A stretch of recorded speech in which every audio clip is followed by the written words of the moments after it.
Good afternoon, Theodora. How are you doing today? I'm doing great, Alex. How are you? I'm doing great.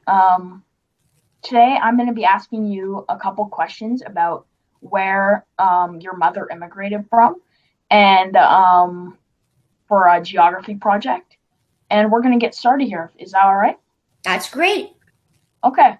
So, the first question I have for you is would you be able to tell me a little bit about where your parents immigrated from and what it was like when they immigrated? So, both of my parents immigrated from Greece.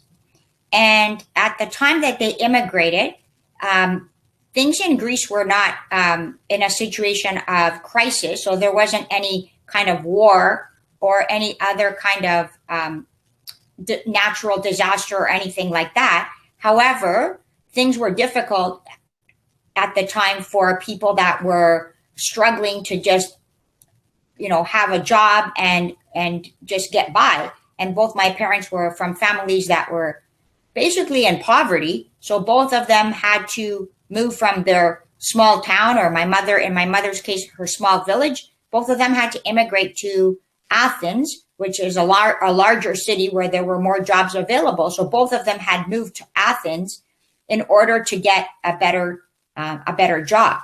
So that was the situation they were in. They were both working. My mother was actually working as a domestic worker, like as a maid in a home, and she lived there.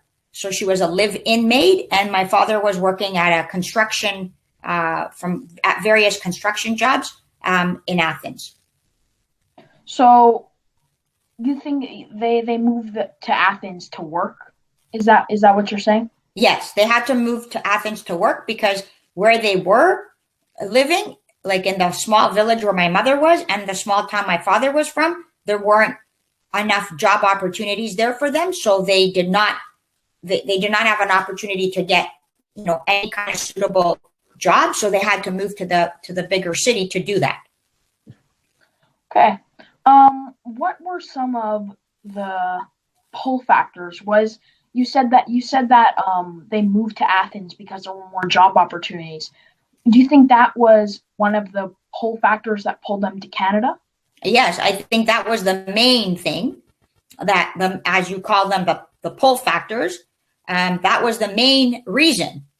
The pull Mhm. factors were the main reason that they immigrated to Canada, and that was the opportunities that they had heard about that existed in Canada, and mainly the job opportunities and the opportunities to build a better life. So I'm going to focus specifically on my mother here and tell you that where she was working in that house that I mentioned, she was working as a maid in a house for a family that was very well off, and they had a sister. That family had a sister that was living in Canada, and she would visit there. She would visit Greece, and she was telling my mother about what a great life she would have if she immigrated to Canada and how many more job opportunities she would have here. And because considering she was from a very poor family, and she had, there were six sisters and one brother, she was very much, as one of the older children, she was very much wanting to come here to Canada as a way, not just to get a job, but also to bring her other sisters here to also help them Yeah. and kind of lessen the burden that her father was feeling, having to marry off his daughters and, provide for them and so on. So yes, for sure, the pull was, to come here for better job opportunities. You said that one person that was in Canada, in a way, influenced your mother to come here. Do you think that had played a huge part in her coming to Canada, or at least somewhat?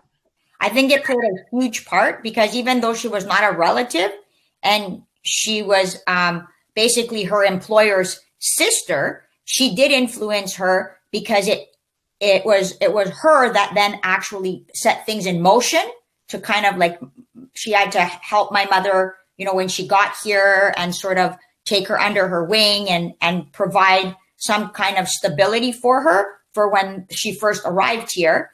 And that, I don't think my mother would have even thought of maybe coming here if she hadn't had that opportunity from somebody who actually said that they would like kind of like sponsor her and have her come here, and have her have a plate for her at least for a short time. Yeah. Would you say that there were any other push factors? So pushing her to leave me, pushing her to leave from Greece. Yeah.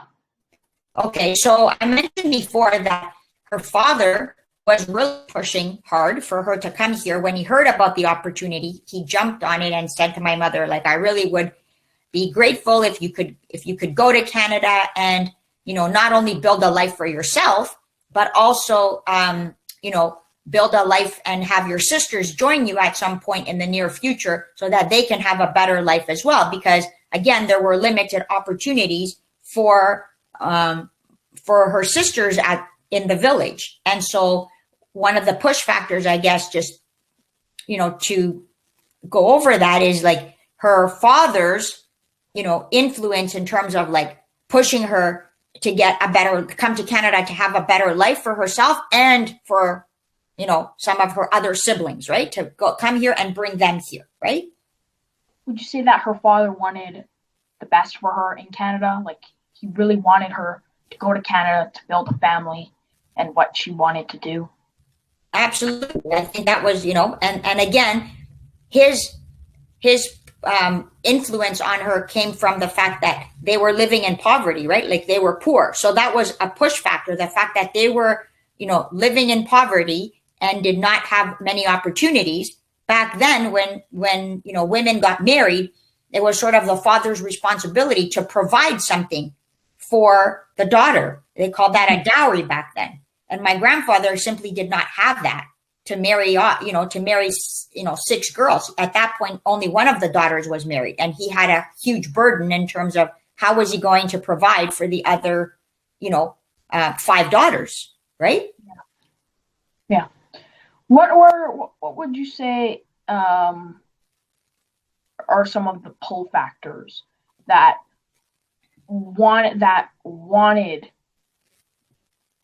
pulled her to Canada, that attracted her to Canada? Right. So what I said before is, what she heard about the job opportunities, right? The fact that she would have a better life here because she was going to be able to have a stable job, and that she would have a chance to not only start her life in a more positive way, but also have an opportunity to help her whole family, right? So the pull was not just for herself. Were there job opportunities? She heard many good things about Canada, that it was a great place, that, there were many opportunities. She would be able to start her life, meet new people, I guess, and, help her immediate family as well in the process. And you'd say that, just to close off on this topic, that the push factors were, one of the main one was her father wanting her to go to Canada, yeah, and living in poverty. Yes, I would say, and the reason her father told her to, wanted her to come to Canada was that they were living in poverty. So the main push factor was, living in poverty and knowing that, she was living as a maid, like living in somebody else's home as a maid and working there, right? 7 days a week, basically. So in order for her to ever be able to go out and be independent and have a job where she could have her own place to live, that would have been almost impossible in the situation that she was in at the time, right? Yeah. How old was she when she came to Canada? So she was, at the time she came to Canada, she was actually 25 years old. 25. 25 years old. Yeah. I'd say that's a pretty young age to, commit your life to go somewhere else. Yeah. My next question is, how did they come to Canada? What brought them here? A boat, a plane? How did they get here? Oh, I remember the stories that my mom used to tell us because in those days, the most affordable way of getting here was by boat, right? So they just all, people from Greece. It was like a whole group of them, and they kind of had a bond. They formed a bond, but they all arrived by boat. And back then, they arrived in Halifax, which was, the big place where everyone, landed, kind of, and then they would move from there. They would take the train and they would come to Toronto. So that was her destination because remember, her employer's um, her employer's sister was kind of like expecting her here and was going to like help her in the first few months. Yeah. So how many people would you say traveled with her? Like how many people? So she wasn't traveling specifically with people. It was just people that happened to be coming to Canada. So from the way she Oh, explained it, um, there was just a lot of people. I would imagine that there were hundreds by the sounds of it on the this big ship that was coming here, right? yeah. So yeah, that's how I would say she described it. Back then, did all these people need permission from the government to go? Like, did the government have a problem with all these people immigrating to Canada? Well, I remember that she told us that she had to get her papers in order. Like she had to go to the government there and she had to get some medical tests done. Like it was like a process, almost like an application process. She described it where she had to go to the doctor. She had to get certain things checked out. And then all of these things were recorded, right, on her application form. Then the government would approve her to, be able to travel and also to kind of leave the country. And I'm guessing that I'm not 100% sure how it worked back then, but she did say that there was a process that she had to go through. So for leaving and for arriving here, I'm assuming that maybe the papers were not just for the government there, but also for the government here, to know that everything was legal, right? So somewhat like this stuff now where you have to get the proper visas and a green card and everything like that. Yeah, it sounded like a similar type of process. Yeah.